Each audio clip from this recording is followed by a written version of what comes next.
Alright, I wanted to do a quick video overview introduction to the Performer front wheel drive folding bike, which is on the work stand. I've been doing a little work. Don't worry about the hammer. One of the issues you may have with this bike is that if you mount your wireless computer sensor back here and you try to put the computer up here, you're at about the 70, well, you're under 70 centimeters, but your body and the seat are in the way, and I could not get reliable connection. You are almost as far away from here to here. It'd probably work better because it's a clear line of sight. However, I can't read a computer when it's there anyway, so one of the things I did is I just put this little stub. I happen to have a painted stub of black PVC, drilled a couple holes, zip tie, a little rubber, and I put the computer there. So when I am over here, I'll be able to actually read the thing and still reach it with my arms.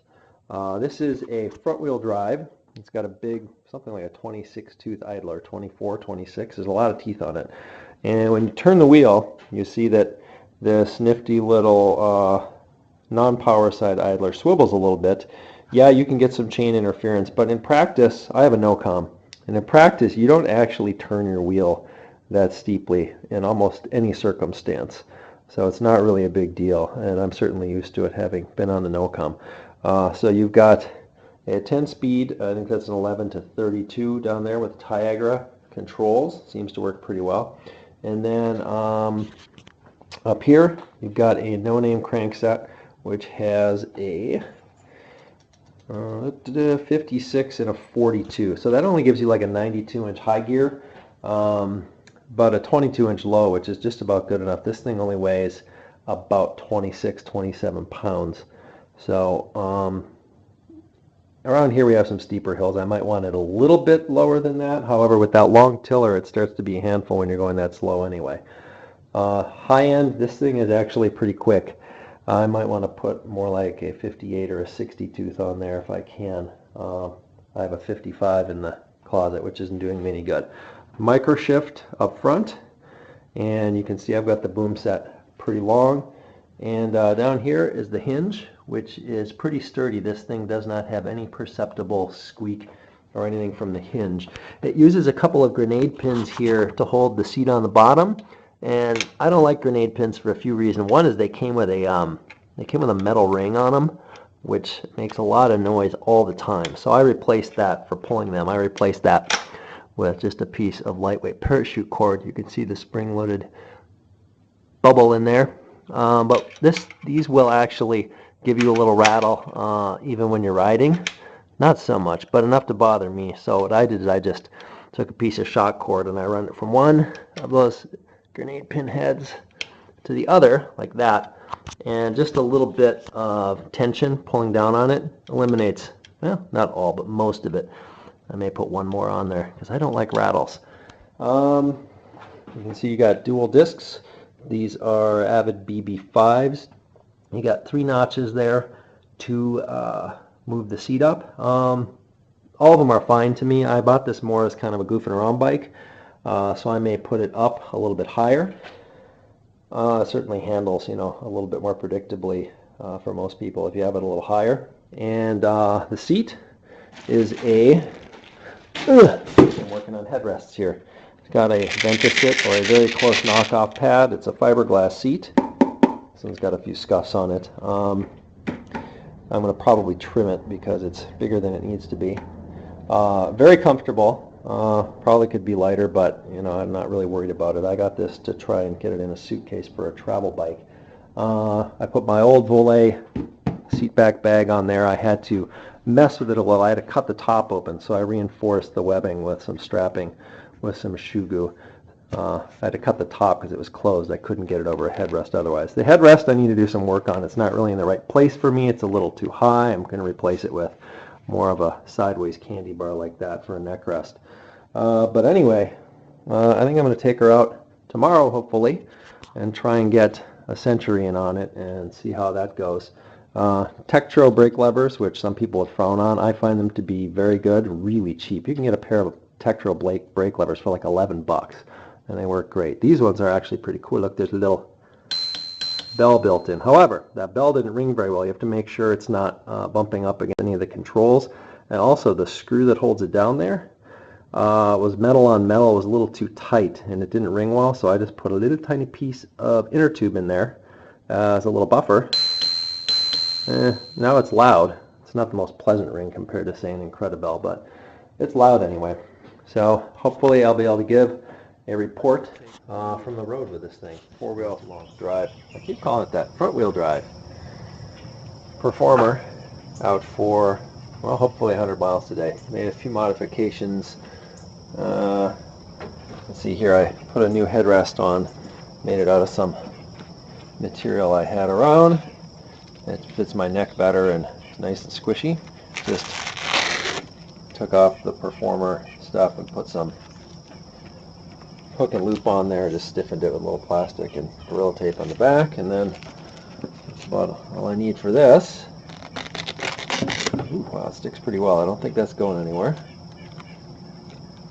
And I'm going to have to take the long way around today because there is not much clearance here. In fact, I'm going to file that fork out.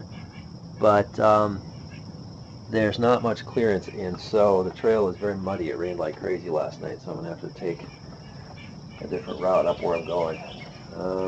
But anyway, we'll see if we can get 100 miles done on this one today. About 22 miles in or so here in Ashburn, waiting for Mr. Dave Meyer to meet me at the barbecue place here. I had a schedule, even though I had a long coffee break. This bike is a lot faster than I expected, and it's still running whatever these crummy Duro tires are. I bet I'm losing 8-10 watts a wheel compared to what I would have if I had Schwalbe ones on there.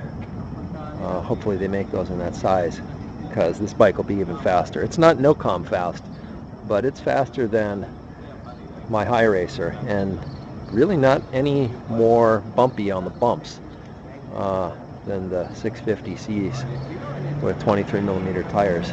We got a little bit of creaking. I can't decide if that is the hinge, which could probably use a bunch of lube. It seemed pretty dry, or if it's the just those little seats there. I may fashion a quick release for that seat to try that and see if that works a little better. But really, you know, for a folding cheapo, not a whole lot of extraneous noise. I've got it pretty quiet right now, so very satisfied.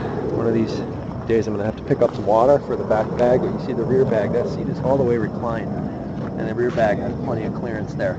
I actually found I had the seat up as high as it would go, which is a position I like a little better for sightseeing, but this Ventasit material is pretty slippery, and I kept feeling like I was sliding down off the seat, so I just lowered it down to the lowest notch, and not only am I going to be a little bit faster that way, of course, but I don't feel like I'm sliding forward off the seat, so I think that's where it's going to live.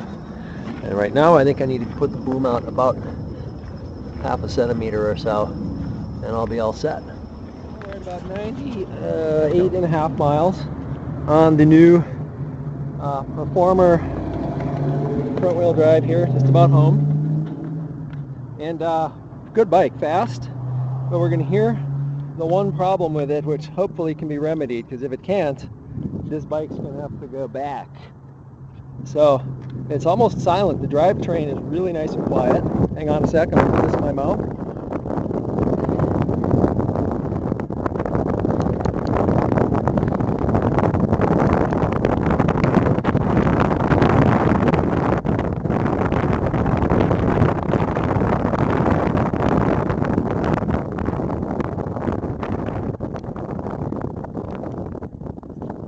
But, and this is a big but, and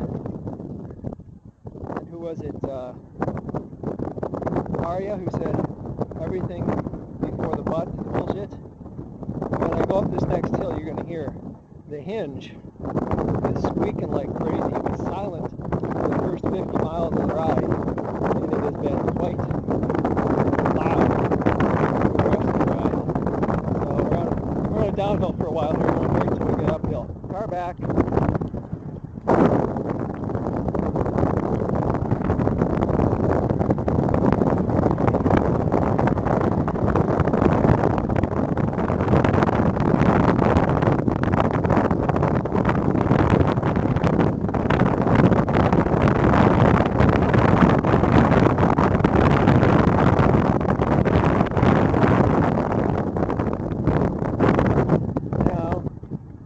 start putting some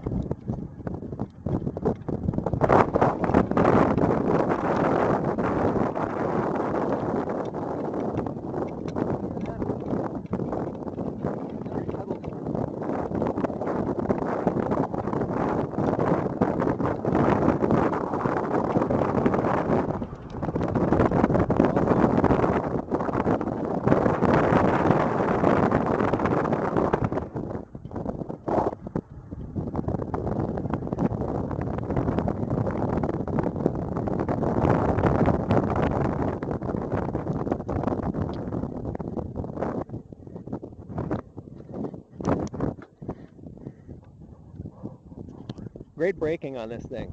The disc brakes are great.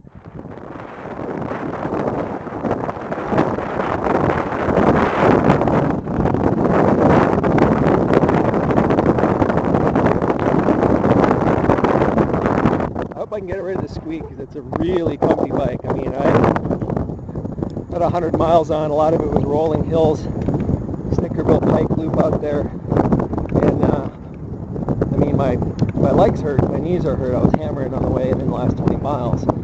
But, I mean, neck, butt, back, more comfortable on this than on the Volet.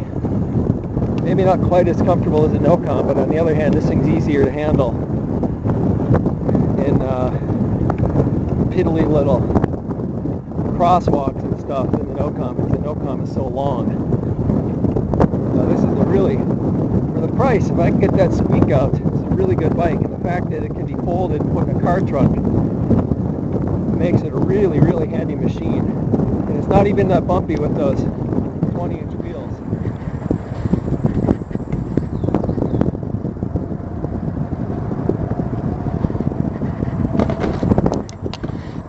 Pretty muddy. I'm glad there was a trail through, because that would have been, that stuff is like, seriously, it's like ice. It's so slippery.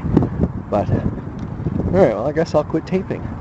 That's the end of the review.